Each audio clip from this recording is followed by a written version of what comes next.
जय श्री ओम नमः सिद्धिभ्य। एस सुरासुर मणु सिंध वंदिदं धोदघादिकं ममलं प्रणमामि वड्ढमाणं तीर्थं धम्मस्कातारं शेषे पुण्यतीर्थैरे ससौ सिद्धे विशुद्ध सा भावे समणे अणानदंसं चरित तव वीर्यायारे ते सौवे समगम पतेगमेव पतेगम वन्दामि अवट्टन्ते अर्हन्ते मानुषे खेते किच्चारिहन्ताळं सिद्धाळं तहिणमो गणहराळं अज्जावैवगाळं साहूलं चैव सौवेसिं तेसिं विशुद्धदंसं प्राणपहाणासमं समासेज्य ओवसंपयामि सम्मं जतोणिवाण संपत्ति। प्रवचन सार परमागम चरणानि योग चूलिका महाधिकार गाथा 267 पृष्ठ 506। अधिक गुणा सामण्ये वट्टन्ति गुणाधरे हि किरीयासु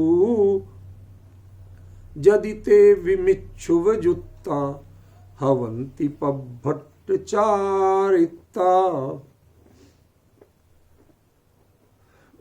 मैं कुछ भी कहूँगा तो आज बहुत सारे लोग मेरे ऊपर उंगलियां उठाने के अलावा भी बहुत कुछ कर सकते हैं, पर मेरी जिम्मेवारी है कि जो आचार्य देव की बात है उसे तो कम से कम ईमानदारी से प्रस्तुत करूं, या भय के मारे दुबक के बैठा रहूं। इस गाथा का नीचे जो अर्थ दिया गया है वह बिल्कुल विपरीत है जो इस गाथा का अभिप्राय है। पहले हम नीचे का पढ़ लेते हैं, कहाँ कमी आएगी आपको पता चलेगा, बिना पढ़े पता नहीं चलेगा। अन्वय अर्थ में क्या दिया? यदि श्रामण्ये अधिक गुण, जो श्रामण्य में अधिक गुण वाले। अब तथापि शब्द कहीं नहीं है, इन्होंने दिया गुणाधरी हीन गुण वालों के प्रति क्रियासु वंदनादि क्रियाओं में वर्तनते वर्तते हैं। ते वे मिथ्या उपयुक्त होते हुए भी प्रभ्रष्ट चारित्रा भवंती, चारित्र से भ्रष्ट होते हैं। दरअसल इसमें 3 जगह बड़ी चूक हुई है अर्थ करने में। वो चूक क्यों हुई है मैं आपको एक एक पॉइंट से बताऊंगा, आपको क्लियर हो जाएगा। पहले इसका कर्ता तो इन्होंने भी सही लिया है कि अधिक गुण वाले, लेकिन सामान्य अधिक गुण अकेला यही नहीं है, अधिक गुण वाले कॉमन है। अधिक गुण वाले व्यक्ति यदि सामान्य श्रमणचर्या में, जो श्रमणों की चर्या है, आपसी शिष्टाचार आदि है, उसमें यदि गुणाधरेहिम ये जो रूप है, थोड़ा देखो अब कभी जब अर्थ करने की बात आएगी और अर्थ में अंतर की बात आएगी तो थोड़ी व्याकरण आएगी बीच में समझने के लिए। थोड़ी जागृति रखना है, नहीं कि उसमें उदासीनता रखो कि उसी से अर्थ निकलेगा। गुणाधरेहिम ये तृतीया बहुवचन का रूप है। सामान्यतः इसका अर्थ होता है गुणों से निम्न गुण वालों के द्वारा, ठीक है ना। तृतीया का रूप जो करण होता है से या के द्वारा, इस अर्थ में आता है। लेकिन संस्कृत प्राकृत में कुछ विभक्ति अर्थ के रूप होते हैं, माने कोई शब्द के योग में विभक्ति बदल के भी आती है। यहां के द्वारा का अर्थ ही नहीं, यहां अर्थ है के साथ। चूंकि साथ का प्रयोग जब भी आप करेंगे तो चाहे संस्कृत हो चाहे प्राकृत हो, उसमें षष्ठी की जगह तृतीया का प्रयोग हो जाए। पॉइंट समझ गए? तो अर्थ तो षष्ठी का ही रहेगा, लेकिन प्रयोग तृतीया का किया जाएगा। यहां चूक क्यों हुई? क्योंकि उन्होंने इसको तृतीया का रूप मान लिया। ये तृतीया का रूप नहीं है, वास्तव में षष्ठी की जगह तृतीया का रूप है। और वह षष्ठी की जगह तृतीया का रूप आया क्यों, वो कारण गायब है, क्योंकि स शब्द इसमें है ही नहीं। साथ, गुणाधरों के साथ, माने आप तो श्रेष्ठ उत्तम गुण वाले हैं, कर्ता आप हैं, और आप अन्य कम गुण वालों के साथ, निकृष्ट गुण वालों के साथ क्रियासु वर्तन्ति, क्रियाओं में प्रवर्तित होते हैं। समझ गए? शिष्टाचार की क्रियाएं करते हैं। यदि कोई सच्चे भावलिंगी मुनिराज हैं, वो कौन हुए? अधिक गुण, वो अधिक गुण वाले हुए, ठीक है ना। अन्य जो द्रव्यलिंगी आदि हैं, वो कौन हुए? गुणाधर, कम गुण वाले। उनके साथ क्रियासु, जो विनय आदि की शिष्टाचार की क्रियाएं हैं, उनमें वर्तन्ति, वर्तते हैं, करने लगते हैं, प्रवृत्ति करते हैं। यहां तक फिर भी अर्थ सो चल रहा है, छोटी मोटी चूके हैं, पर लगभग पैरेलल चल रहा है। गड़बड़ी कहां हुई सबसे बड़ी? यदि ते मिच्छुव जुत्ता, यदि वे मिथ्या उपयुक्त, यदि वे मिथ्या उपयुक्त कह दिया इन्होंने। ये अभिप्राय है मिथ्यात्व से उपयुक्त है, युक्त और उपयुक्त। उप माने उसके आसपास, ठीक है ना। और एक ठेठ मिथ्यात्व, जो गृहीत मिथ्यात्व है वह तो ठेठ मिथ्यात्व स्पष्ट दिखता है, और अंतरंग का जो अगृहीत है वह एकदम से स्पष्ट नहीं दिखता। बात समझ रहे? कोई व्यक्ति मात्र वीतरागी देवगुरु धर्म के अलावा अन्य कहीं माथा ना झुकाए, इनसे भी कोई याचना आदि नहीं करे, भावपूर्ण उनके गुणों का अनुवाद करे अकेला पूजा पाठ में, सात्विक आचरण करे, कोई कर्ता पने की बातें नहीं करे, तो आप किस आधार पर जानोगे कि ये मिथ्या दृष्टि है कि सम्यक दृष्टि है? भाई बाहर की क्रियाओं में गलत कुछ कर ही नहीं रहा, गृहीत मिथ्या तो मानता नहीं। अब अंतरंग में अगृहीत की स्थिति क्या है, इसको आप कौन सा थर्मामीटर लगाओगे? इसलिए आचार्य ने यहां उपयुक्त कहा। उपयुक्त माने अच्छा नहीं। गृहीत मिथ्यात्व तो दुनिया को नजर में आता है, इसलिए वो युक्त कहा जाएगा। और जो गृहीत मिथ्यात्व की क्रियाएं तो नहीं करते, लेकिन अगृहीत मिथ्यात्व जिनके बैठा हुआ है, लेकिन उसकी क्रिया कुछ नहीं कर रहे, समझ गया? देह में एकत्वमोत्तपना भी नहीं दिखा रहे, भगवान से कुछ मांग नहीं रहे, समझ गया ना, भोगों का आकर्षण नहीं दिखा रहे, समझ गया? तो बाहर में पिक्चराइज करने में आपके पास कोई फॉल्ट नजर नहीं आता, समझे? लेकिन अंतरंग में है। इसका मतलब है, ऊपर में जरा ध्यान से सुनना शांति भाई, बहुत गहरी बात है। इसका मतलब है कि जो सच्चे सम्यक ज्ञानी भावलिंगी मुनिराज होते हैं, वो दूसरे के अंतरंग की परिणति को परखने में समर्थ होते। बाहर में आप कोई चूक नहीं भी कर रहे हैं, तो भी अंतरंग में आपको सम्यक दर्शन है कि नहीं है, या अनादि अगृहीत मिथ्यात्व बैठा हुआ है, इसको परखने में समर्थ होते। नहीं होते हो तो आचार्य ये गाथा नहीं लिख सकते थे कि यदि जे ते मिच्छुभ जुत्ता, जिन कम गुण वालों से, देखो ध्यान रखना, कम गुण वालों के कई थर्मामीटर हो सकते हैं। कैसे? जब श्रोता यदि प्रमादी होने लगे तो हम वक्ता को बोलने का उत्साह खत्म हो जाता है, समझ गया? इसलिए गंभीर बात सुनना हो तो आपको जागृत रहना बहुत जरूरी है, प्रमादी मत बनो। सुनो क्या कह रहे हैं, कैसे? देखो, यदि मान लो सामने वाले ने मुनिव्रत तो ले लिया,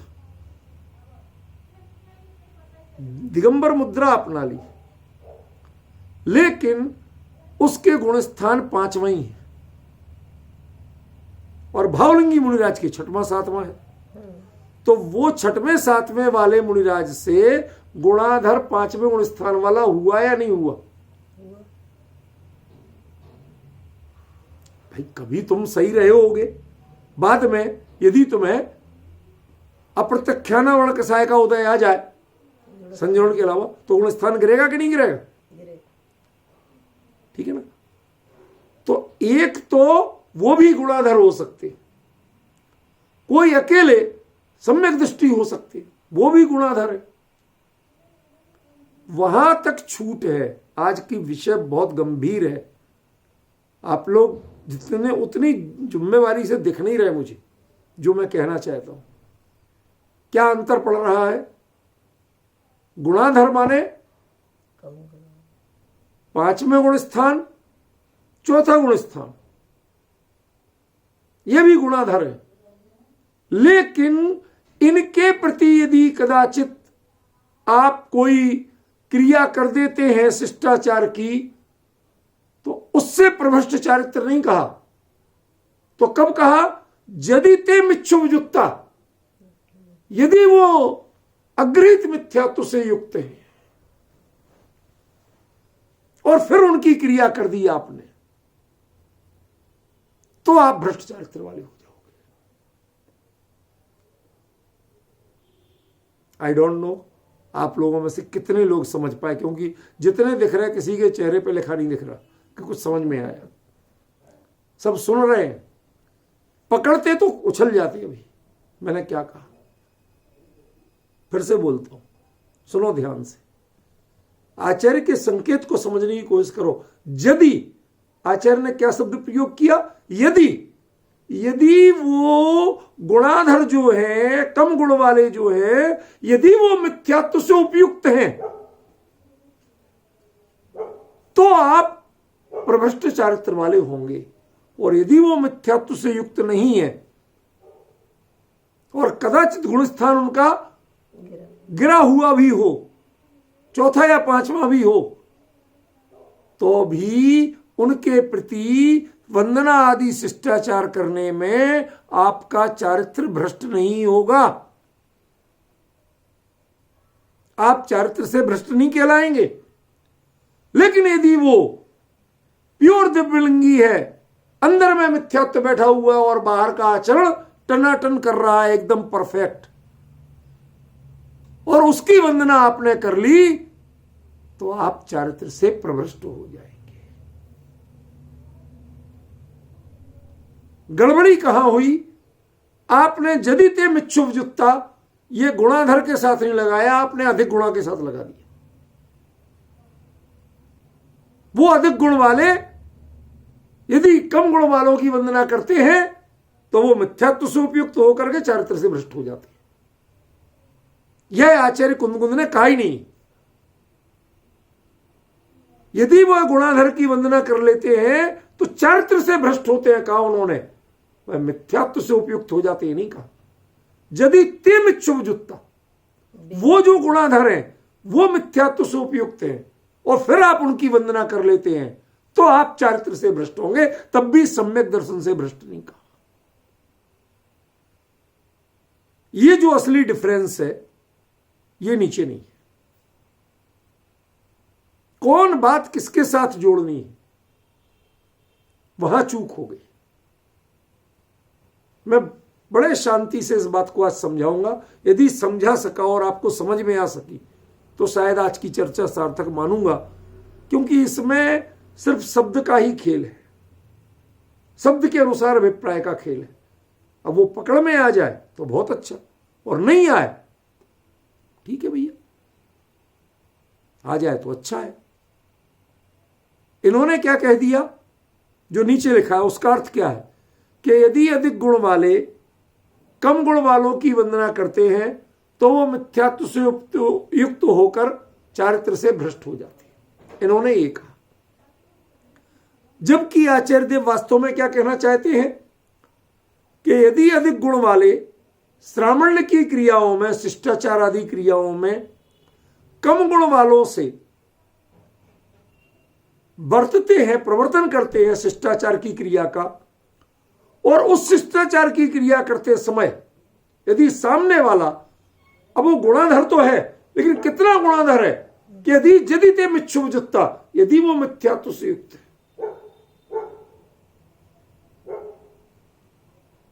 यदि मिथ्यात्व से युक्त नहीं है तो आप चारित्र से भ्रष्ट नहीं है। क्या जब कहते हैं कि जो अपने निज ज्ञायक का अनुभव जिसने किया, बाहर में कुछ त्याग हुआ हो या नहीं हुआ हो, लेकिन वह जाति एक हो गई हमारी आपकी, तो हम चारित्र से भ्रष्ट कैसे हो जाएंगे? यदि सामने वाला बाहर में चारित्र से युक्त है और अंतरंग में मिथ्यात्व से युक्त है, बाहर में आचरण, बाह्य आचरण ठीक ठाक है, लेकिन अंतरंग में मिथ्यात्व से युक्त है, तो ऐसे की वंदना करने से आपका चारित्र, जो उन्नत चारित्र था, उससे आप भ्रष्ट हो जाएंगे। भ्रष्ट ही नहीं होंगे, प्रभ्रष्ट हो जाएंगे, बुरी तरह भ्रष्ट हो जाएंगे। इसका अभिप्राय क्या हुआ? इसका अभिप्राय यह हुआ कि जिन शासन में सम्यक दर्शन से रहित किसी भी हालत में वंदनीय नहीं है, बाहर में चारित्र हो, व्रतादि हो, मुद्रा हो या न हो, यहां पूज्यता का पहला आधार सम्यक दर्शन है।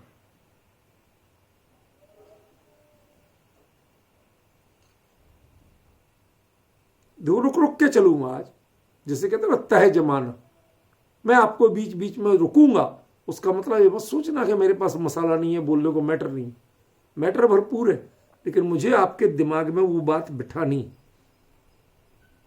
कितना बड़ा अंतर आया इस गाथा के जो नीचे अन्वय अर्थ किया, उसमें क्या अनर्थ कर दिया गया? अनर्थ माने विपरीत अर्थ, ठीक है ना?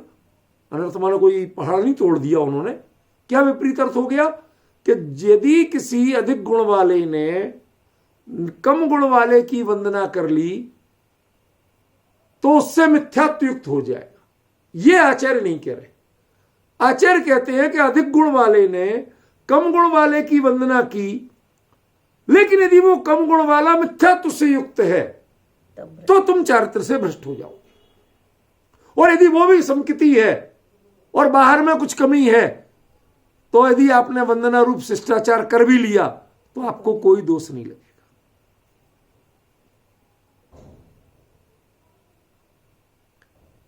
बचा पा रहे हो क्या कह रहा हूं? मैं कुछ नहीं कह रहा हूं, आचार्य देव ने क्या कहा, बचा पा रहे हो? आज आप वर्तमान काल के किसी भी ग्रंथ को, आगम पद्धति के कोई भी ले लीजिए, किसी में ये बात कहीं लिखी नहीं मिलेगी। ये सिर्फ प्रवचन सार है जहां लिखी। मैंने आपको पहले कहा था, प्रवचन सार में वो बातें मिलेंगी जो कोई ग्रंथ बोलने में कांपते हैं, हिम्मत नहीं है, उन विषयों को छुआ नहीं है जो बातें आचार्य कुंद ने यहां कही। अभिप्राय निकालने के लिए आपको थोड़ा सा समर्पण चाहिए, निष्ठा चाहिए। जल्दीबाजी के जो अर्थ किए जाते हैं ना, उनमें ऐसे ही अनर्थ होते हैं। एक बात बताइए, मैं छोटी सी बात पूछता हूं, इसका लॉजिक देता हूं, समझने की कोशिश कीजिए। एक सच्चे भावलिंगी मुनिराज, उन्होंने दूसरे कम गुण वाले की यदि वंदना कर ली तो वंदना करके उन्होंने कोई मिथ्यात्व का पोषण तो कर नहीं लिया। गृहित मिथ्यात्व उनसे कोई मांग तो लिया नहीं, और वो भी परिग्रह से युक्त नहीं थे। भाई कम गुण वाले ही तो थे, बाहरी मुद्रा में तो किसी तरह के परिग्रह आदि से युक्त थे नहीं। पिच्छी कमंडल आदि उपकरण उनके पास भी थे, समझ गए ना? निरारंभ निष्परिग्रह होकर 28 मूल गुणों का पालन वो भी कर रहे थे। तो अब कम गुण और अधिक गुण की पहचान क्या? कम गुण और अधिक गुण की पहचान एकमात्र ये है कि एक के पास अनुभूति भावलिंग अप्रमत्त दशा का अनुभव विद्यमान है और दूसरे के पास नहीं। ये डिफरेंस है दोनों में। कम गुण का मतलब ये नहीं है कि वो भ्रष्ट चरित्र वाला है, आवारा है, या परिग्रह रखता है, गाड़ी बंगला रखता है। ये नहीं है जो आजकल होता है, वो बातें नहीं है। उनके कम गुण वाले जो गुणाधर हैं वो भी बिल्कुल निष्परिग्रही, निर्ग्रंथ मुद्रा के धनी, सात्विक व्यवहार वाले ऐसे ही हैं। तो फिर किस बात पे आपने गुणाधर कह दिया कि भाई जो अप्रमत्त भाव इनको प्राप्त है, जैसा अंतरंग में आत्मानुभूति की स्थिति इनको प्राप्त है, ऐसी अगले को नहीं है। अब वो अगले को नहीं है ऐसी, इसकी 3 स्टेज। एक स्टेज कि उसे छठवां सातवां नहीं है, 5वां गुण स्थान है। दूसरी स्टेज कि उसे छठवां सातवां भी नहीं है, 5वां भी नहीं है, 4था गुण स्थान। और तीसरी स्टेज कि वो पहले गुण स्थान वाला है। 3 स्टेजों में आचार्य कहते हैं यदि ते मिच्छुम जुत्ता वो पहले वाले गुण स्थान वाले हैं तो तुम प्रविष्ट चारित्र वाले हो जाओगे। यदि वो चौथे और 5वें गुण स्थान वाले भी हैं और बाहर में उद्दर निर्ग्रंथ ही है तो आप चारित्र से भ्रष्ट नहीं माने जाओगे, आपका चारित्र नहीं बिगड़ेगा। इसका डेफिनेशन करने में बहुत मेहनत लगनी है मुझे। कैसे होगा, एक एक चीज, एक एक परिणाम का विश्लेषण करके बताऊंगा मैं। ये कठिन विषय है, थोड़ा सा धैर्य रखना। यदि मेरे से सुनना है तो आपको जागृत रहना पड़ेगा। ये जमाई बमाई नहीं चलेगी, समझ गए? क्योंकि जब सूक्ष्म विषय आता है तो इनमें दृष्टांतों का काम नहीं रह जाता, इसमें सिर्फ समझने का काम रह जाता है। व्यक्ति तब बोल पाता है कि जब सामने श्रोतारा सावधान त्या सुणवंतु की मुद्रा में। क्या विचार करिए आचार्य कह क्या रहे।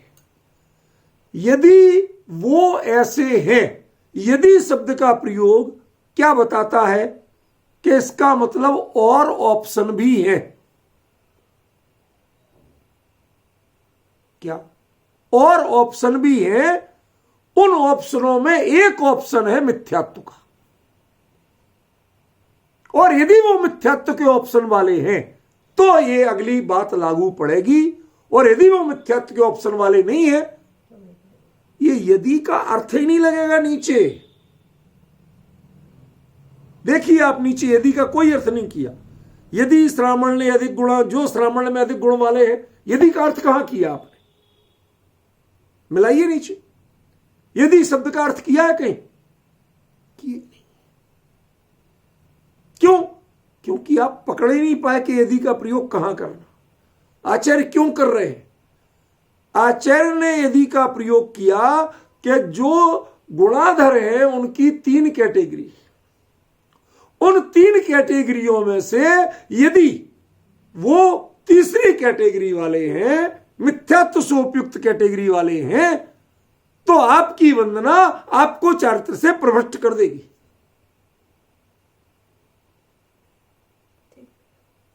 और यदि वो मिथ्यात्व की भूमिका वाले नहीं है तो आपकी वंदना आपको चारित्र से प्रभ्रष्ट नहीं करेगी। रूपल बहन, मेरी विनती मानना, आप सभी से कह रहा हूं, नाम किसी एक का ले रहा हूं, आप 10 बार इस गाथा का टीका से, नीचे से, सबसे 10 बार अर्थ पढ़ना।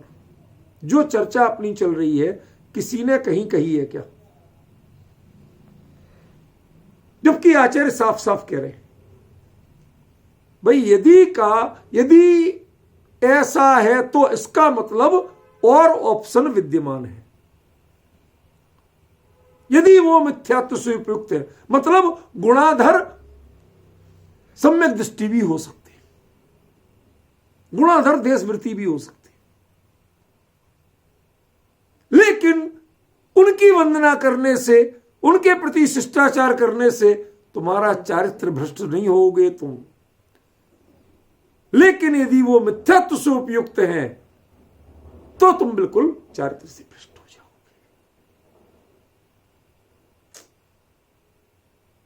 पॉइंट समझ में आ रहा है? सुनो, मैं थोड़ा सा इसका रूप चेंज करके बताता हूं एक दृष्टांत से। कोई व्यक्ति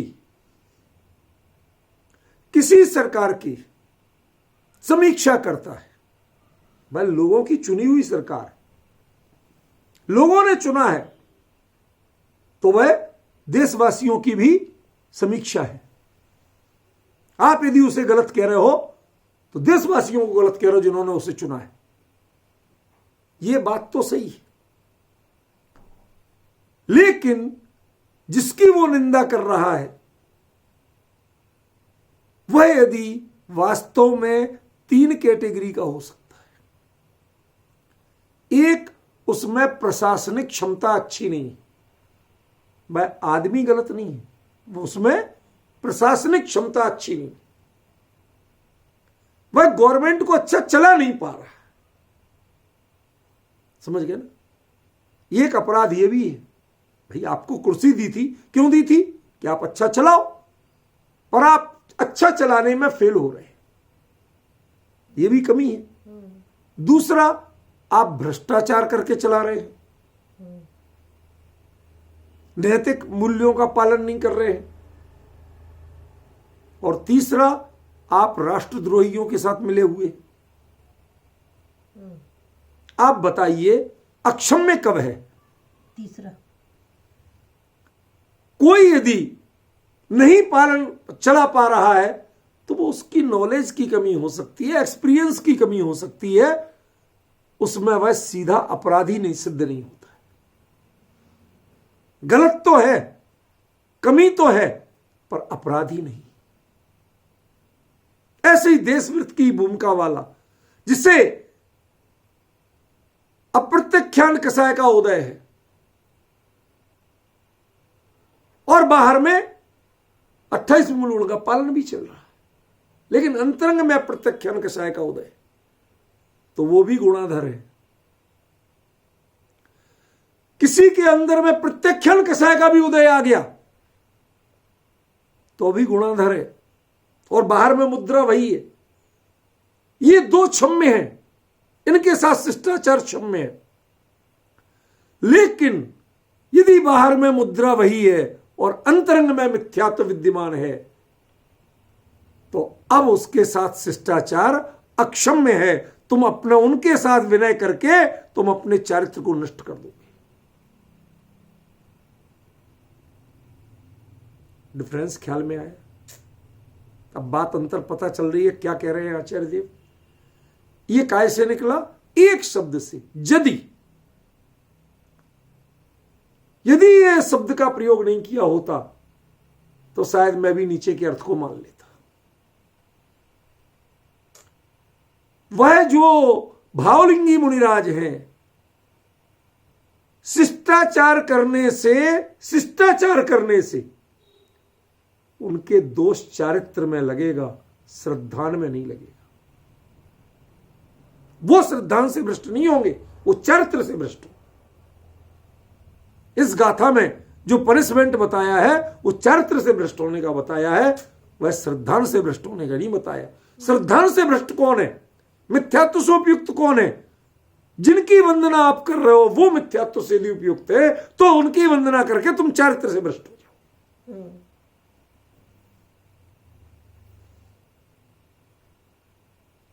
कितना बड़ा अंतर है।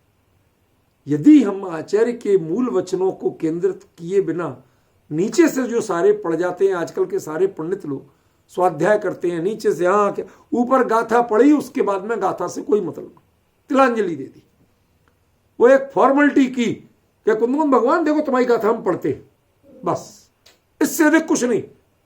उसमें क्या कहा, क्या है क्या नहीं, कोई मतलब ही नहीं, फिर नीचे पढ़ने लगते। बताइए वो इस अर्थ को कभी जान पाएंगे? उन्हें कभी मिलेगा ये अर्थ के आचार्य देव ने क्या कहा था? विपिन जी समझ में आ रही मेरी बात? मैं क्या कह रहा हूं? मैं कोई अपने व्यक्तिगत अहंकार नहीं बताना चाहता, मैं नहीं सही, बिल्कुल नहीं कहना चाहता। तो मेरा सौभाग्य मानता हूं कि थोड़ी बहुत जो भाषा आदि आती है उससे आचार्य के मूल शब्दों का सही अर्थ कर पा रहा हूं।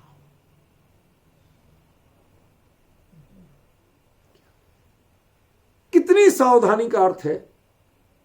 अधिक गुण वाले जो श्रवण है वो सामण्य माने श्रवण की चर्या में, सामण्य माने ये बाहरी है, शिष्टाचार है, समता समार है, थुति उतार है, बंदना जिन देव, ये जो होती ना वो उन चीजों में है, संघ का शिष्टाचार है। उस श्रामण्य की चर्या करते समय, क्रिया करते समय गुणाधरे हिम वट्टंती, यदि गुणाधरों के साथ व्यवहार करते हैं, वही शिष्टाचार कर लेते हैं, कोई बात नहीं। यहां तक कोई डिसीजन नहीं दिया आचार्य देव ने। डिसीजन कब दिया कि यदि ते मिच्छुमुजुत्ता, यदि वो गुणाधर मिथ्यात्व से युक्त है। इसका मतलब गुणाधर दूसरे भी होते, और वो दूसरे दो कौन है? एक है देशवृत्ति और एक है अवृत्ति सम्यक दृष्टि।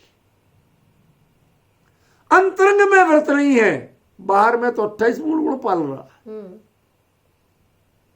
अंतरंग में व्रत नहीं। क्यों? क्योंकि उसके लिए प्रत्यक्षाना वर्ण कसाय का उदय विद्यमान है।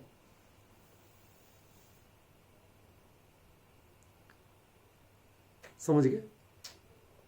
दूसरे के लिए अप्रत्यक्षाना वर्ण कसाय का उदय विद्यमान है, इसलिए वो महाव्रती नहीं है।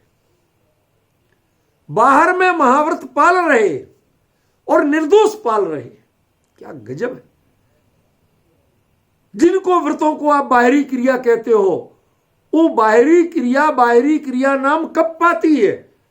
कि जब अंतरंग में आपके पुरुषार्थ से, आपके परिणामों की पवित्रता के कारण वो कसाय चौकड़ी नष्ट हो जाए।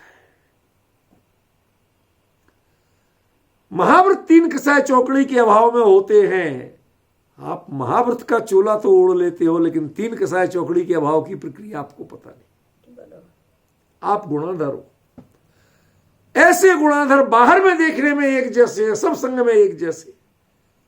अब उनको कई बार दुविधा हो, भैया मैं तो आज दीक्षा ली, और ये तो सब पता चला कि 10 साल से दीक्षित है।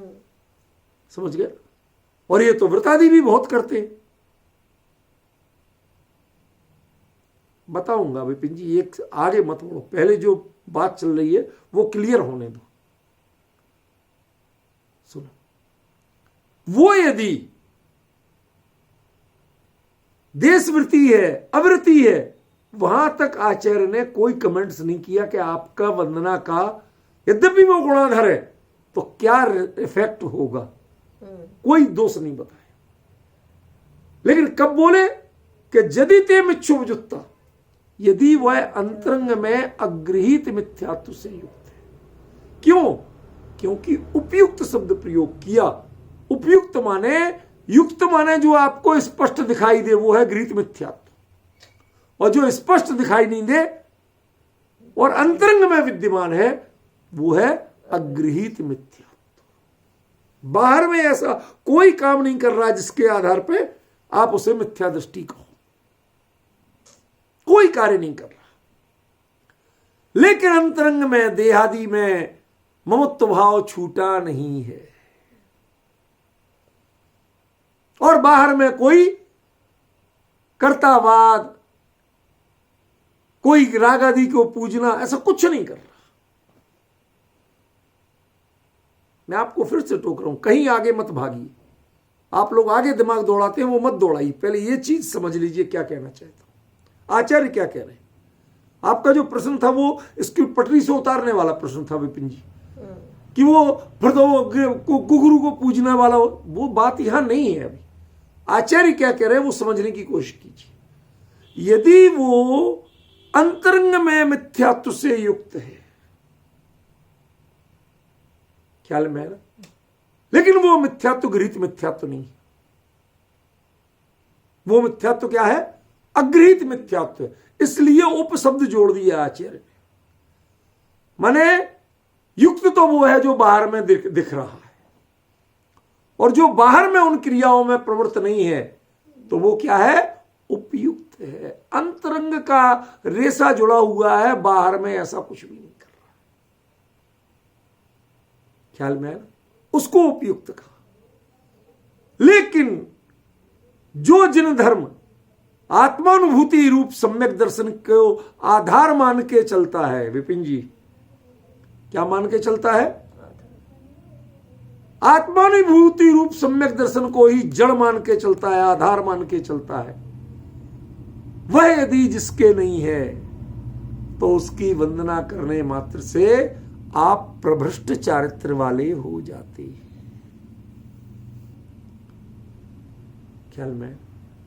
तो अब विपिन जी का प्रश्न ले लेते हैं कि साहब फिर तो मिथ्या दृष्टि की वंदना करने से वो देखो आप लोगों ने थोड़ा सा अधूरा पड़ा है। मिथ्यात्व के प्रकरण को बड़ा अधूरा पड़ा है। उसमें रागी और परिग्रही माने स्थूल में, बाहर में जो अपरिग्रही नहीं है, ऐसे की वंदना करने की बात कही गई है। उसमें दोष कहा गया, उसको गृहीत मिथ्यात्व कहा गया। परिग्रही का नहीं कहा। यदि अपरिग्रह है, ख्याल में, यद्यपि मिथ्यात्व भी परिग्रह है, वो अंतरंग दृष्टि बात दूसरी है। बाहर में परिग्रह नहीं है, बाहर में कोई चर्या का दोष नहीं है, ख्याल में है ना? बाहर में आप भी उनसे जो वंदना आदि कर रहे हो वो एक संघीय शिष्टाचार कर रहे हो। फॉर द एग्जाम्पल एक बात कहता हूं मैं आपको, नाराज नहीं होना और इसका दुरुपयोग नहीं करना। मुकेश जी से पूछता हूं, मुकेश जी ज्यादा इस बारे में, वो आजकल इंटरनेशनल है ना, अमेरिका में बैठे हैं तो ज्यादा अच्छा बता पाएंगे। सुनो, रूपल बहन हंस रही करेंगे, मैं भी तो बैठी हूं अमेरिका में, हमें क्यों नहीं कह रहे? ये थोड़ा हंसता इसलिए हूं ताकि आपके दिमाग का प्रेशर, टेंशन कम हो जाए। क्या बात थी अपनी मूल, क्या बात कह रहा था? जैसे एक सामान्य सदाचारी श्रावक जैन, आप मंदिर में, प्रोग्राम में, धार्मिक प्रोग्राम में किसी नेताजी को बुलाते हो, किसी मंत्री जी को बुलाते हो, किसी गवर्नर को बुलाते हो, किसी राष्ट्रपति को बुलाते हो, और आप उन्हें महामहिम कह के बहुमान करते हो, माननीय कह के बहुमान करते हो।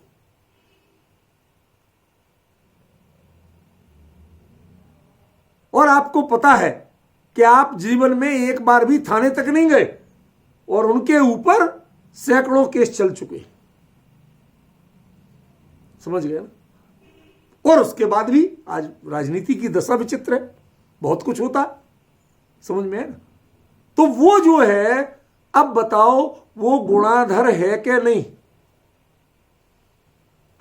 लेकिन पद पे है तो पद का शिष्टा, यदि या तो बुलाओ मत, और बुलाओगे तो आपको महामहिम, माननीय, मंत्री महोदय संबोधित करना, ये कहना पड़ेगा कि नहीं कहोगे?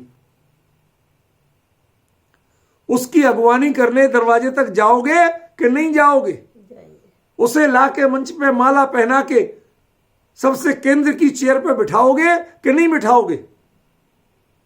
बताओ। अरे ये प्रोटोकॉल्स हैं, प्रोटोकॉल्स करिए। लेकिन यदि उसी समय ये सिद्ध हो जाए, कोई भी क्लू मिल जाए कि ये व्यक्ति जो भले ही पद पे है, इस समय हटाया नहीं गया, लेकिन ये राष्ट्रद्रोही है, तो अब आपने ऐसे को क्यों बुलाया था? पॉइंट समझे? यदि आपको पता था कि राष्ट्रद्रोही है, देखो वह प्रशासन में कमजोर है, आप बुला सकते हो। यदि वह कदाचित छोटे मोटे भ्रष्टाचार भी करता है, समझ गए? वो उसको तो आजकल शिष्टाचार माना जाता है, तो भी आप चला सकते हो। भाई साहब कौन सा हमने देखा? हमने तो कुछ दिया नहीं था। सुना है कि लोग बाग देते हैं और ये लेते हैं। हम तो अपने इसलिए बुला रहे, भाई साहब हमारी सभा के लिए बुलाया था, आप इस विभाग के मंत्री हैं, बुलाया था। वहां तक का सम्मान क्षम्य है। लेकिन यदि वह अपराध राष्ट्रद्रोह की श्रेणी में चला जाए तो वह नितांत क्षम्य है। अब आपके ऊपर बाकायदा केस चल सकता है कि आपने एक राष्ट्रद्रोही को जानते हुए भी, भले ही वो किसी पद पे हो, आपने क्यों निमंत्रित किया था जब आप जानते थे कि वो राष्ट्रद्रोही। अब आपका आचरण प्रश्न चिन्हित हो रहा है। लेकिन इससे आपको यह नहीं कहा जा सकता कि आप भी राष्ट्रद्रोही हो। आचरण प्रश्न चिन्हित हो रहा है, श्रद्धान नहीं। दो बातों का अंतर ख्याल में आया। आपके प्रश्न का उत्तर दे रहा हूं विपिन जी में। क्यों? क्योंकि अल्टीमेटली यह जिम्मेवारी सरकार की थी कि वह उसको मंत्री पद पर नहीं रखती। जब सरकार ने उस विभाग का मंत्री बना रखा है और हमें उसी विभाग का काम था, बुलाना मजबूरी थी। समझ गए? ये तो जिम्मेवारी सरकार की थी कि उसको नहीं रहने देती उस पद पे।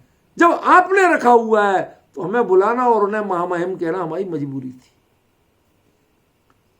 लेकिन एक चीज पे ध्यान रखना, यदि आपको पता चल जाए कि ये राष्ट्रद्रोही है तो आप उसे बुलाइए ही मत, चाहे प्रोग्राम कैंसिल कर दीजिए। लेकिन ऐसे के सामने हाथ जोड़ना और नमस्कार करना और सम्मान देना, ये आपके लिए, आपकी नैतिकता, आपके सदाचार, उसके विरुद्ध आचरण। डिफरेंस ख्याल में है? ये अंतर असली पड़ रहा है। बुलाने से आप राष्ट्रद्रोही सिद्ध नहीं होते हैं, लेकिन राष्ट्रद्रोही को बुलाने से आपका आचरण वह जरूर प्रश्न चिन्हित होता है। डिफरेंस ख्याल में है? यदि वह परिग्रह सहित होता, गृहीत मिथ्यात्व की बातों की पुष्टि करता होता है, भगवान की पूजा से तुम करो तुम्हारे लिए बेटी बेटी हो जाएंगे, तो उसका जो मिथ्यात्व से युक्त दिखेगा तब तो आप भी गृहीत मिथ्यात्व वाले कहलाएंगे। लेकिन जो मिथ्यात्व से युक्त नहीं, उपयुक्त है, डिस्टेंस बना हुआ है, तो डिफरेंस ख्याल में आ रहा है? डिस्टेंस बना हुआ है। अंतरंग की चीज को अंतरंग जाने, बाहर में कहीं दिखता नहीं, उसके कारण बाहर में कहीं कोई भ्रष्टता सिद्ध नहीं होती। संघ में तो जो सारे मुनिराज हैं, मुनिपद धारक हैं, जिस रूप में है, नग्न दिगंबर हैं, अपरिग्रही हैं, तो उनमें वरिष्ठ को कनिष्ठ से शिष्टाचार बनता है। अब हो सकता है कि एक अकेला द्रव्यलिंगी हो सकता है कि जो आज नया दीक्षित है वो भावलिंगी होगा तो अधिक गुण वाला होगा, और द्रव्यलिंगी अकेला होगा तो गुणाधर होगा कि नहीं होगा। अब वो आज जिसने दीक्षा ली लेकिन भावलिंगी है, तो वो पुराने 10 साल पुराने लेकिन द्रव्यलिंगी है, उसे नमस्कार करेगा कि नहीं करेगा? संघ में रहेगा कैसे?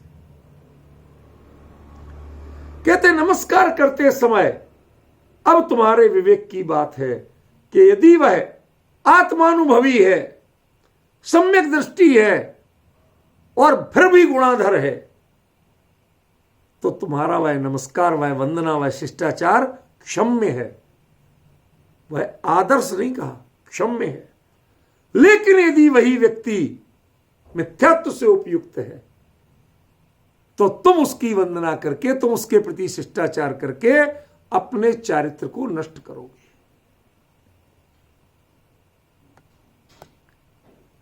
आई डोंट नो कि आपको जो मैं बात बताना चाहता हूं बार बार जोर देके, वहां आप उस पॉइंट पे पहुंच पा रहे हैं या नहीं? ख्याल में आ रहा है? ये आचार्य कह क्या रहे हैं?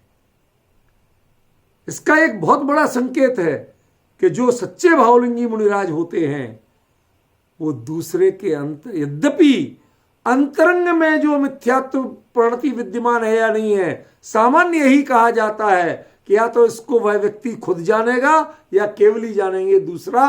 यदि बाहर के लक्षण नहीं है तो जान नहीं सकते। लेकिन इस गाथा से लगता है कि भावलिंगी मुनिराज ये परखने में समर्थ होते हैं, अन्यथा ये गाथा कोई महत्व नहीं रखती। आप कैसे कहते कि वो भ्रष्ट चारित्र वाले हो गए? आपका चारित्र प्रभ्रष्ट हो गया, आप कहते कैसे? इसका मतलब है कि अंतरंग जो मिथ्यात्व की परिणति है उसको आप जानते हैं, परख सकते हैं, पहचान सकते हैं। और यदि वह मिथ्यात्व की झलक आपको मिलती है तो आप किसी कीमत पर उनके साथ शिष्टाचार मत कीजिए। पर वो मिथ्यात्व भी कौन सा? अंतरंग गृहीत मिथ्यात्व, उसको उपयुक्त कहा। और यदि वह गृहीत मिथ्यात्व दिखते हैं, हाँ साहब नवरात्रों के जागरण करा रहे, क्यों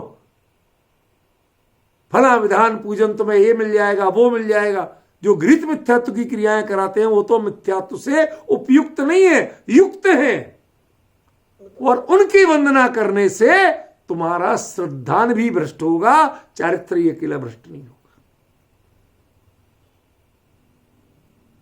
अब आपको उत्तर मिला कुछ? क्या कहना चाहता हूं, यदि आपके अंतरंग में आपने पकड़ लिया कि इनकी परिणति में वो निर्मलता नहीं है, लेकिन बाहर में अत्यंत निसंग बने हुए, कोई मोह ममता नहीं दिखा रहे, किसी के प्रति आकर्षण नहीं, शांत भाव से मुनि धर्म के व्यवहार चरित्र का पालन कर रहे, ख्याल में, तो आपका श्रद्धा नहीं लुट रहा, तब आपका मात्र चारित्र लुट रहा। और यदि मिथ्यात्व भी नहीं है, सम्यक दर्शन है और फिर गुणाधर है, तो उसमें आपका न चारित्र लुट रहा है और न सम्यक कुछ नहीं लुट रहा। ये डिफरेंस पूरी जिनवाणी में कहीं बता दो आप तो जानो। मैंने आज तक नहीं पढ़ा, मैं ये नहीं कहता कि मैंने सारी जिनवाणी पढ़ ली, पर जब पूरी जिनवाणी पढ़ने के राग में मैंने एक बार ये जरूर किया था कि दो शब्दकोश, दो कोश है, शब्दकोश नहीं कोश, एक जैन सिद्धांत कोश 5 वॉल्यूम में और एक जैन लक्षणावली वीर सेवा मंदिर से दिल्ली से प्रकाशित हुई है, वो 3 वॉल्यूम है शास्त्राकार। उनमें जिन शासन की इन चीजों की जानकारी दी गई और मैंने इन 8 का पंक्ति सा स्वाध्याय किया, पंक्ति सा, वहां तक तो नहीं मिला, इसके अलावा कहीं हो तो मैं कह नहीं सकता। उन 8 वॉल्यूम में मुझे कहीं यह नहीं मिला कि यदि कोई भावलिंगी मुनिराज हैं तो वह 5वें गुण स्थानवर्ती माने, जिनके संजोण कसाय के अलावा कसाय का उदय है उनकी, या जिनको व्रत की बाधक कसाय, भाई अनंतानुबंधी प्रत्याख्यान, तो प्रत्याख्यान का उदय आया माने आपके अव्रत रहा, अप्रत्याख्यान का उदय आया माने देशव्रत रहा, ख्याल में। तो जिनके देशव्रत या अव्रत अवस्था है लेकिन सम्यक दर्शन है और बाहर में मुनि मुद्रा है, तो वह वंदनीय है, उनके साथ शिष्टाचार किया जा सकता है, उससे आपका चारित्र नहीं बिगड़ता। और यदि मिथ्यात्व से उपयुक्त की वंदना, उपयुक्त अंतरंग गृहीत मिथ्यात्व, उससे उपयुक्त की वंदना की, तो आप चारित्र से भ्रष्ट होंगे, तब भी श्रद्धान से भ्रष्ट नहीं कहा। क्यों? क्योंकि बाहरी आचरण आपने संघ की मर्यादा में किया है, श्रद्धान के कारण नहीं किया। आपको उनसे कोई अपेक्षा नहीं थी, कुछ चाहिए नहीं था, कुछ पाना नहीं था, संघ ही शिष्टाचार में किया। एक बात बताओ, कोई नाराज नहीं होना, शांत भाव से। कैसे कैसे नेता लोग आज मंचों पे आते हैं और आज के बड़े बड़े आचार्य उनको आशीर्वाद देते हैं, देते हैं कि नहीं? स्पेशल आशीर्वाद देते हैं।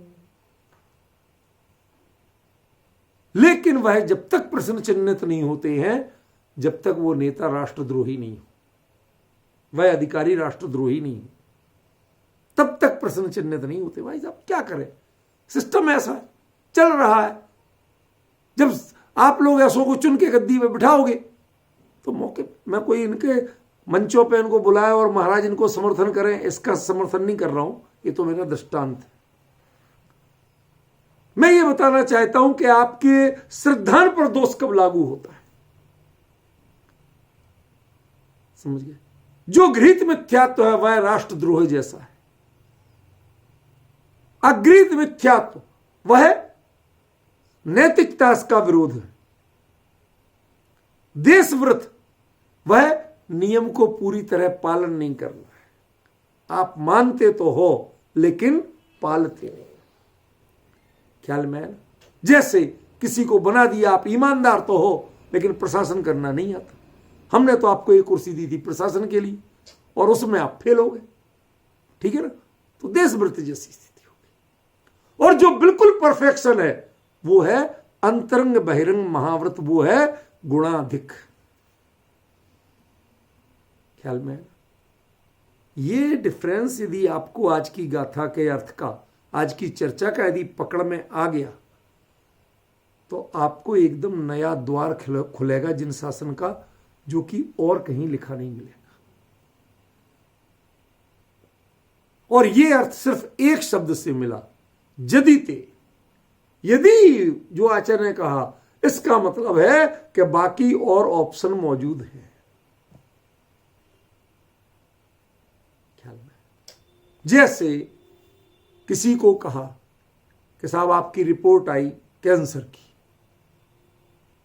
ठीक है ना, पॉजिटिव की, लेकिन यदि आप तीसरी चौथी स्टेज पे हैं तब तो भाई साहब हमारी दवाई काम नहीं कर सकती, लेकिन यदि पहली दूसरी स्टेज पे हैं तो हम आपको दवाई से ठीक कर सकते हैं। ये यदि क्या बताता है कि उसमें अन्य ऑप्शन मौजूद है।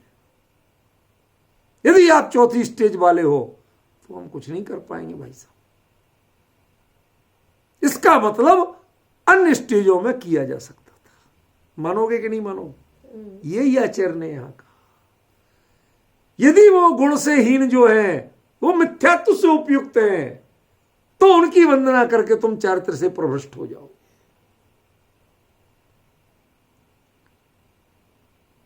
सच बताऊं, ये चर्चाएं करने में बहुत कई बार सहम के करता हूं, आप जैसों की हिम्मत देख देख के करता हूं, वरना कौन कहे और कौन किसको लिखे। आप कहते लिख देना भाई साहब, अभी बाकायदा बोले हुए तो चल जाता है, लिखित पे लोग बाग कुछ भी करें। हमारे विवेक जी तो ये तक कहते हैं कि सुदीप जी हम किसी को देंगे ही नहीं, हम 50 कॉपी छपाएंगे और 50 चुने हुए जिनको आप योग्य समझते हो वहीं तक देना, मत देना किसी को। ना हम किसी को देंगे ना कोई पढ़ेगा। पर जिन्हें जिज्ञासा है, जिन्हें ये बात समझ में आ रही है, रुच रही है, उनको तो पढ़ने दो, उनको तो अकेले में स्वाध्याय लेके आनंद लेने दो। बारंबार कहते हैं हमारे विवेक जी बहरीन वाले, समझे ना? तो ये अब डिफरेंस ख्याल में आ रहा कि ये बातें किसके बीच में करें। प्रवचन सार के बहुत से विषय ऐसे हैं कि जो आप कहीं ढूंढने जाओगे आगम में कहीं नहीं मिलेगी। ये तत्व प्रज्ञापन के समय अनेकों बार हमारे मुकेश जी विद्यमान हैं, वो जानते हैं, अमित जी होंगे तो वो भी जानते हैं। कई बार हमने निकाल के बताया कि वो बात जो कुंदाचार्य प्रवचन सार में कह रहे हैं उससे हटके वो नियम सारो पंचास्तिकाय में कह चुके हैं, लेकिन ज्ञेय तत्व में, निज तत्व में नहीं। समझ गए ना? क्यों? क्योंकि ज्ञानी से ज्ञानी जीव भी अप्रयोजन भूत में अन्य की बात सुन करके भूल कर सकता है, प्रयोजन भूत में नहीं कर सकता। ख्याल में है? तो मैंने प्रमाण दिए कि देखो यही बात आचार्य कुंद देव ने नियम सार में ऐसी लिखी, पंचास्तिकाय में ऐसी लिखी और प्रवचन सार में उससे भिन्न कह रहे। क्यों? क्योंकि यहां वो दूसरे आचार्यों ने जो कहा उसके आधार पर कह रहे थे और यहां प्रवचन सार में साक्षात केवली से जानने के बाद कह रहे हैं ज्ञेय तत्व में फर्क पड़ सकता है, निज तत्व में नहीं पड़ सकता, ज्ञेय तत्व में पड़ सकता है। डिफरेंस ख्याल में आ रहा है? समझे भाई साहब कितना बड़ा अंतर पड़ा। आज मैं यूनिवर्सिटी में प्रवचन सार पढ़ा रहा था विद्यार्थी को, उसकी परीक्षाएं आ गई, जल्दी जल्दी पूरा करना था। आप विश्वास करोगे 2 गाथाएं पढ़ाते, यद्यपि मेरी खूब पढ़ी हुई हैं, हर साल पढ़ाता हूं, आज इतना मुझे उन गाथाओं ने मंत्रमुग्ध किया कि मैंने तुरंत उसको रोका कि बेटा 1 मिनट रुक जाओ, ये गाथा मुझे टाइप कर लेने दो अपने फोन में, मैं इस पर लिखूंगा कुछ। वो मुझे नई दृष्टि दे रही थी। समय हो रहा है, 5 मिनट है, मैं आपको उन दोनों गाथाओं का संकेत तो दूं, आपको पता तो चले कि मैंने क्यों जिस प्रवचन सार को इतनी बार स्वाध्याय में भी ले ली वो गाथाएं, क्योंकि वो पहले अधिकार की हैं, समझ में है ना। लेकिन जो चीज मुझे इसमें लगी वो वैसे नहीं लगी। देखिए क्या कहते हैं, एक है 78वीं गाथा, एवं विधि दत्थो जो दव्ये सुन राग में दिदो संवा ओवोग विशुद्धो सो खवेदि देहु भवम दुखम। अद्भुत प्रकरण है। शरीर में दुख हो रहा है और मुनिराज के लिए उसका वेदन नहीं होता। आपने चित्र लगाए मंदिरों में, श्यारनी शेरनी नोच नोच के खा रही है, लेकिन मुनिराज की मुद्रा पे कुछ नहीं दिख रहा। आपको डॉक्टर इंजेक्शन भरता है और आपकी चेहरे पे बहुत कुछ आ जाता है। लगाया नहीं उसने, अभी छुआ भी नहीं, क्या आपके सामने वो ऐसे कर रहा है, खाली उसके एयर बबल्स निकाल रहा है, चुभा नहीं है, और आपके चेहरे पे भय की, आशंका की मुद्राएं बन जाती हैं, पीड़ा की मुद्राएं बन जाती हैं, और वहां देह के तिल तिल करें, देह के एक नोच नोच के खा रहे। आप देखें तो शरीर में कितनी वेदना। आप बताइए, सुकुमाल मुनिराज, सुकौशल मुनिराज जो चित्र मंदिर में बने होते हैं, उन मंदिर के चित्रों को आप सोचते हैं क्या होता होगा, हुआ होगा। यदि आप उस जगह अपने आप को फील करें तो कल्पना भी कर सकते हैं कि ऐसा खून बह रहा, मांस नोचा जा रहा और आपको पीड़ा नहीं हो रही, कैसे हो सकता है। आचार्य कुंद ने उत्तर दिया कि एवं विधि दत्थो, जो जिसने वस्तु स्वरूप को जान लिया, दव्येसु पर द्रव्यों में न राग में दी दो संवा, जो राग द्वेष करते ही नहीं, कोई फर्क नहीं पड़ता। कितनी सुंदर आए तो राग नहीं, बदसूरत आए तो द्वेष नहीं, कोई डिस्टर्बेंस उसको नहीं होता। वस्तु को वस्तु के पड़े जानता है, वस्तु को राग द्वेष से जानता नहीं। और उसके बाद में क्या कहते हैं उसके साथ ही, सुनो जरा, उपभोग विशुद्धो, जो और जिसका उपयोग शुद्धोपयोग रूप में है, खवेदि देहु भवम दुखम, देह में दुख हो रहा है आपकी दृष्टि में, लेकिन वह उस दुख का क्षय कर देता है, क्षय कर चुका है, वह दुख उसे पीड़ित नहीं कर पाता।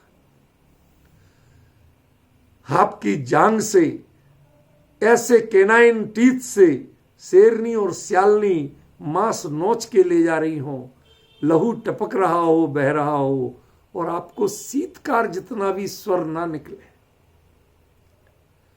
ये शुद्धोपयोगी के लिए होता है। ये कुंदाचार्य देव भगवान की वाणी सुन के कह रहे। एक गाथा ये थी। दूसरी गाथा बताऊं, शास्त्र क्यों पढ़ना, उसका उत्तर दिया, जिण सत्था दो अथे पच्चखा दी बुझ दौड़ यमा। जिन सत्था दो, जिनेन्द्र भगवान के जो शास्त्र हैं, जो जिनवाणी साक्षात भगवान की वाणी, उससे पच्चखा दी, चाहे तुम प्रत्यक्ष से जानो, चाहे परोक्ष से जानो, किसी ज्ञान से जानो, लेकिन जो नियम से जानता है, जानने का प्रयास करता है, उसके खी यदि मोहो वचयो, जिनवाणी सुनने मात्र से, भगवान की वाणी साक्षात ओंकारमयी दिव्य ध्वनि सुनने मात्र से मोह का जो क्षय है, समूह है, वह खीयदी, वह एकदम विगलित हो जाता है, वह अपना प्रभाव दिखाना बंद कर देता है। तम्हा, इस कारण से सत्थम समधिदव्यम, तुम्हें शास्त्र को पढ़ना चाहिए। समधिदव्यम माने समझना चाहिए। उपयोग में बिठाना चाहिए। यदि तुम ये नहीं पढ़ोगे, नहीं सुनोगे, नहीं जानोगे, तो तुम्हारा मोह कभी भी घटेगा नहीं, शांत नहीं होगा, वो ऊधम मचाता रहेगा। दो गाथाएं इसी प्रवचन सार की, एक 78वीं गाथा, एक 86वीं गाथा। समझे? मतलब इतना मैं बेहवल हुआ कि मैंने बच्चे से कहा, बेटा तू 1 मिनट रुक जा, सॉरी बेटा मैं जरा लिख लूं। विद्यार्थी से क्षमा मांगी, अरे तेरे को लगातार पढ़ाना था, वो सर मेरा पेपर आ गया है, करता हूं बेटा, 1 मिनट के लिए रुक जा। मैंने कहा नोट कर लूं, फिर मैं इन पे शांति से लिखूंगा, इनमें क्या गजब का मर्म दिया आचार्य ने। क्यों जिनवाणी पढ़ना और क्यों शुद्धोपयोग की महिमा करना। अरे तुम बाहर में शरीर के कष्टों पर विजेता अपने आप को बन के दिखाते हो, जिनके शरीर के कष्ट से उपयोग नहीं हटा वो विजेता कैसे हुआ? जिसका उपयोग स्वस्वरूप में लीन हुआ वह देह के दुख को क्षय कर पाता है, वह जीत पाता है, अन्य कोई नहीं जीत सकता। आप चेहरा मजबूत कर सकते हो, दांत पे दांत रख के बैठ सकते हो, सह सकते हो, सहना अलग चीज है और जयना अलग चीज है, जीतना अलग चीज है। वो जीतते हैं, मुनिराज जीतते हैं, वो सहते नहीं है, वो परिसय जयी होते हैं, परिसय सही नहीं होते हैं। ये कितना गजब का अंतर है। इन मर्मों को हमें सीखना है तो कुंद कुंद की मूल वाणी से, मूल शब्दों से जुड़ना सीखना पड़ेगा। विशेष चर्चा कल करें।